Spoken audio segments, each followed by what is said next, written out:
Okay, John Butler here on Media Row, and with me is Corey Lewandowski, a political consultant for Trump and really responsible, you and David Bossie, for getting him elected in 2016. Well, John, that's very kind of you, but I will tell you, nobody's responsible but Donald Trump. Yeah. We had a small role in it. I was the campaign manager. Dave served as the deputy campaign manager. It was a historic run. But anytime we thought we were in charge, you know what Donald Trump would say? He'd say, hey, guys, you like this airplane? I said, yes, sir. He said, you know the name on the outside? I said, yes, sir. He said, what does it say? I said, Trump. He said, don't forget it. Oh, gosh. That sounds like him.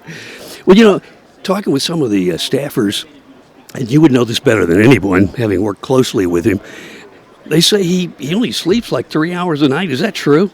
My experience with him, and I've traveled thousands and thousands and thousands of miles with him, is usually 4 hours every other night. Every other night. No kidding. I've never seen the guy sleep in a car. I've been in 1,000 motorcades with him. I've never seen him sleep on the plane. Yeah. I've literally flown hundreds of thousands of miles with him. He has a different gear. He's a different type of person. And that was on full display on Saturday in Pennsylvania. Yeah. Okay, it's going to be, it looks like Biden, Harris, Trump, Vance. Give me your reaction. I love our chances. Look, you don't win the Super Bowl in October, right? You win it in February. This is a long way to go in this race, but I like the spot we're in. Yeah. You've got the Democrats clearly divided. You've got members of Congress calling for Joe Biden to get off the ticket. Yeah. He's dug in like a Texas tick. He's not getting off, right? And we so understand that in you Texas, understand. yeah. And so look, let's let Biden on the ticket. The American people saw for their own eyes his inability to be coherent, cognizant, or put together a sentence. And if we think that's going to get better over the next 4 years, we're only fooling ourselves. Yeah. Okay, well, the attempted assassination shocked the nation, shocked the world. I can't believe, I'm from Texas, I'm a shooter, hunter, and I can't believe that there wasn't Secret Service coverage on that building, 150 feet away or less? 150 yards or so. And here's the thing. Look, I've been an avid hunter my entire life. Yeah. That's not a difficult shot, and I'm not trying to be pejorative. I No. mean, that's it. But anybody who's had any type of training at all could make that shot. Yeah. What's amazing to me, and I don't know if this is true, but if the Secret Service denied resources that were needed for a protectee, then there should be full accountability. I can't believe we had no aerial assets, no drones with thermonuclear seeing who was on the buildings, no local ability to walk over and see a man. Look, the videos are now coming out that some of these people were saying, hey, there's someone on the roof over there, someone on the roof over there, and no assets responded, no radio traffic on this. Yeah. Seems incredible to me. I've been to literally 300 rallies in my life. I've stood in the spot where the individual who was shot and killed would have been at these rallies. So it's a very, very humbling thing. Yeah. Well, you've obviously been to a lot more than I have, but the rallies I've been to, the events I've been to where president comes in, even in New York City when Obama came in as president to be on the Letterman show, there were people up on the roofs, visibly, Secret Service people on every roof.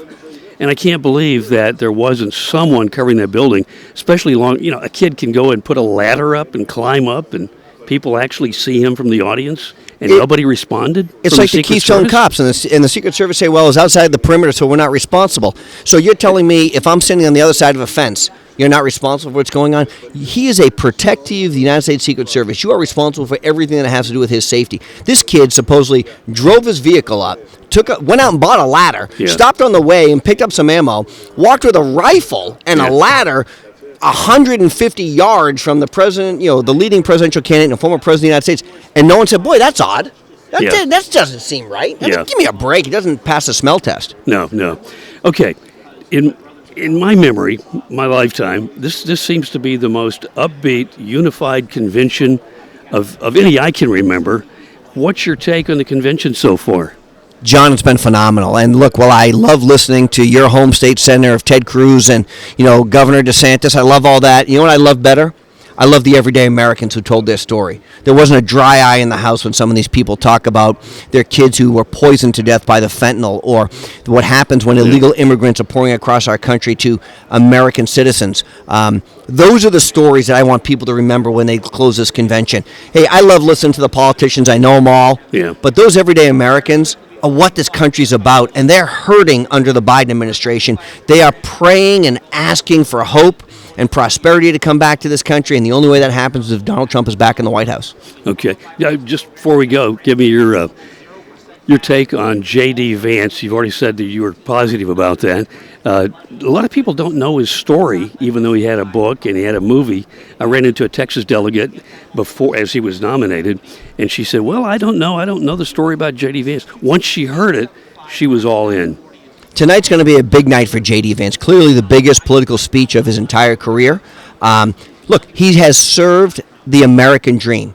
Okay, yeah. He was born into abject poverty, ends up in the United States Marine Corps, serves honorably, gets out and goes to Yale Law School, a very difficult place to get into, then gets out and becomes a Silicon Valley executive, makes some money, goes back to Ohio, becomes a U.S. Senator. At 39 years old, he's the Republican nominee for Vice President of the United States.